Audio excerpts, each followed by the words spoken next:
I hope the VP can answer this. Can the old VP confirm that it requested and was granted the amount of 125 million for the confidential expenses for 2022 despite having no provision for a line item on confidential funds, Madam Chair? Madam Vice President.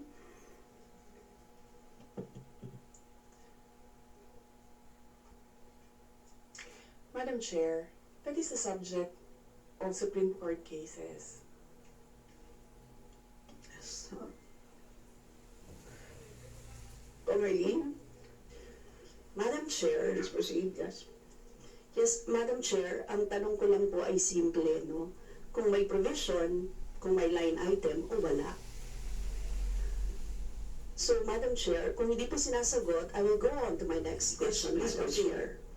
Maaari rin bang kumpirmahin ng OVP na ang 125 million confidential funds na nirequest nito noong 2022 ay ginamit lamang mula December 21 hanggang December 31, 2022, Madam Chair? Madam Vice President. Madam Chair, that is a subject of Supreme Court cases. Yes, Madam Chair, obviously, ayaw tayong sagutin, Madam Chair, kasi, Madam Chair, pera ng taong bayan ito, Madam Chair, no? Yun po yung nakalagay dito. At karapatan na malaman ito ng bawat isa sa atin, Madam Chair, it is a matter of public interest. At humihingi po tayo ng transparency and accountability kaugnay dito, Madam Chair. So, Madam Chair, kung hindi po sasagutin yung two questions ko, baka naman yung third, Madam Chair, masagot.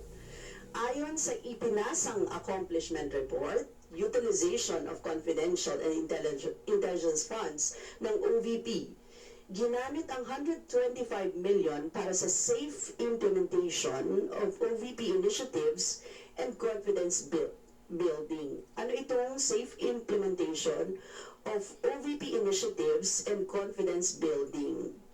Ano po yung programa sa ilalim nito, Madam Chair? Madam Vice President. Madam Chair, the first two questions are exactly the questions that were submitted to the Supreme Court. The Supreme Court is the correct venue to answer those questions because there are pending cases there already. So, yung pangatlong tanong niya, that is, our answer, nakalagay doon sa aking opening statement, we cooperate with all the audit actions of the Commission on Audit. So, lahat yan, sinasagot namin sa tamang venue. Kinestyon kami sa Supreme Court, sumagot kami sa Supreme Court. Kinestyon kami sa COA, sumagot kami sa COA. Yes, thank you, Madam Chair. No, precisely. Kaya ko po tinatanong to, Madam Chair, if you remember, we requested, actually hindi nga kami nag-request eh, nag-request kami na isabina doon sa stake room yung audit report because we would like to be appraised doon sa nilalaman, Madam Chair. Kaya po tayo nagtanong. And since the VP is saying na merong Supreme Court, may we have a copy, Madam Chair, of the Supreme Court, no, na kanilang kaso, Madam Chair. Pwede ba yun i-disclose sa atin, Madam Chair? Please, do you have a copy of that, Madam Chair? Of course not. I am not the Supreme Court. They should request doon sa Supreme Court. The Honorable Eileen Brosas. Proceed, please. Thank you, Madam Chair. Obviously, ayaw tayo sagutin, no? Kaugnay sa ating mga hiling at sa ating mga katanungan, Madam Chair. Dapat po masagot tayo, no? Very specific kung ano yung ginawa, no? Sa pera ng taong bayan. Kasi pera ng taong bayan to Madam Chair.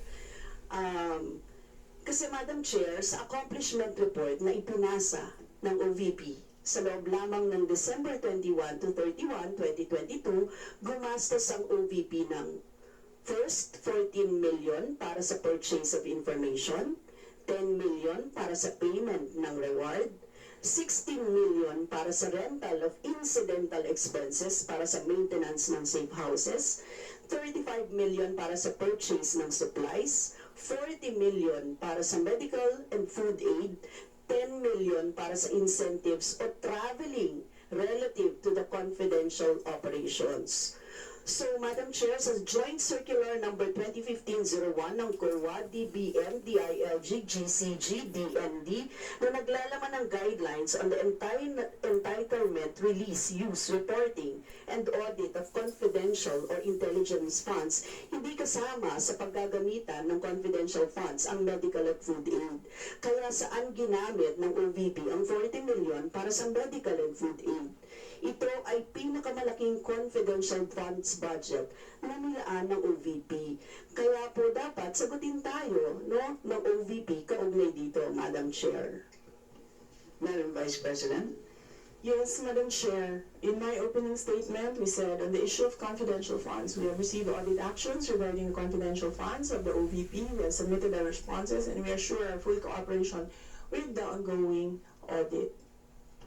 Please proceed, Honorable Process. I am reiterating, Madam Chair, na ayon sa 4.0 General Guidelines Number 4.8, the CF or the confidential fund shall be used only for the following: purchase of information necessary for the formulation and implementation of program activities and projects relevant to the national security and peace and order. So, Madam Chair, ito po yung nilalabag nun, Madam Chair.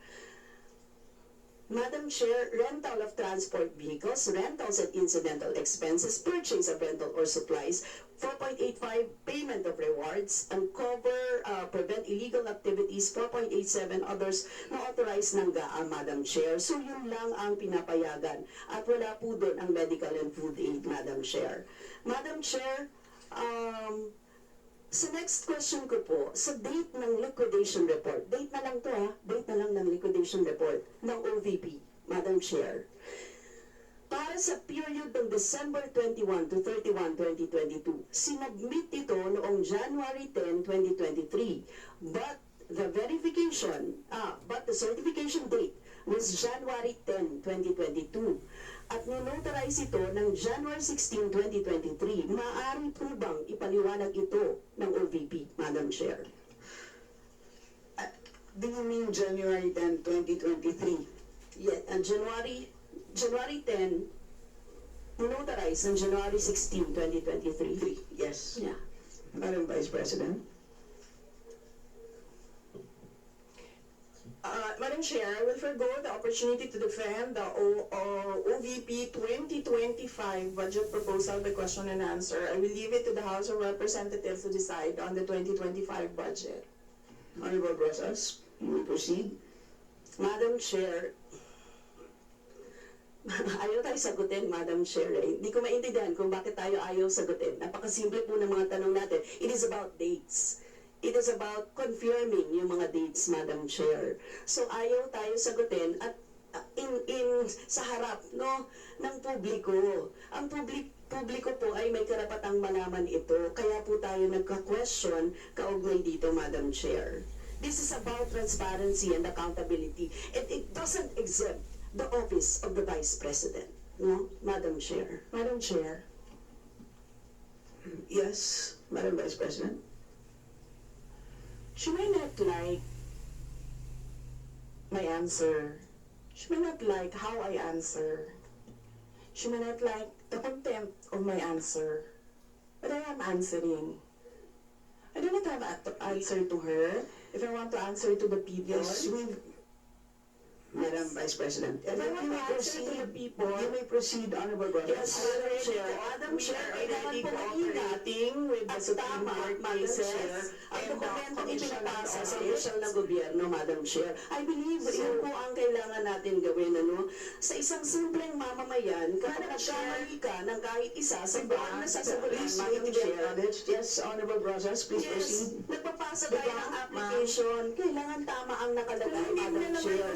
Ipapaulit sa'yo kapag nagkamali sa ganyan din ang Wait to gobyerno. be acknowledged, Madam Vice President. Isa-isa lang Hindi kita, naman hindi pwede natin sabihin niyo na hindi ako sumasagot dahil hindi niya gusto yung sagot ko. Yes, isa-isa lang po tayo magsasalita. So yes, Honorable Brosas. Yes, Please ma'am. proceed and continue.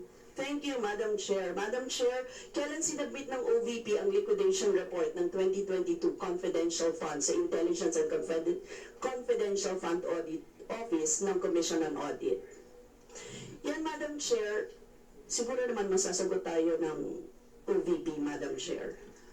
Madam Vice President.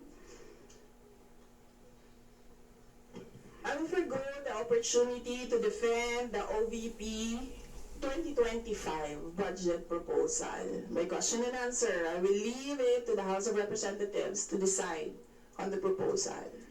Honorable Brosas. Proceed, please. Yes, Madam Chair, simple questions of dates, no, Madam Chair, hindi na tayo sinasagot. I don't think so nasasagutin niya tayo sa iba pa. So, Madam Chair, let me run down my questions sa iba pa. Madam Chair, yung pagtanong ko sa kailan sinabit, tapos kung kaya, ibig sabihin yung liquidation report na dated January 10, 2023, it was only submitted to ICFAO on September 18, 2023. And Madam Chair, pinroses ang confidential funds na ito noong 2022.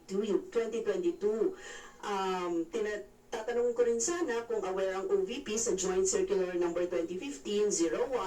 Kindly wind up. And Madam Chair, for the record, kasi Madam Chair, nakalagay sa item 6.2.2.7 no, ng Joint Circular, all cash advances for CF, for the confidential fund, or intelligence fund shall be liquidated at year-end, Madam Chair. So yun po yung reason kung bakit natin tinatanong, kasi lumagpas. Ibig sabihin, hindi nagko-comply ang OVP sa deadline na nakalagay sa joint circular na dapat niliquidate na ang cash advance para sa confidential funds ng 2022 noong December 22 pa lamang. 2022 pa lamang. Yun po yung year-end niya. Pero nakita niyo naman January. So, Madam Chair, those are simple questions na kayang-kayang sagutin ng OVP, but never na sinagot ng OVP, Madam Chair. So, Madam Chair, sana man lang tayo paligoy-ligoy, hindi sinagot talaga Madam Chair. So, thank you, Madam Chair.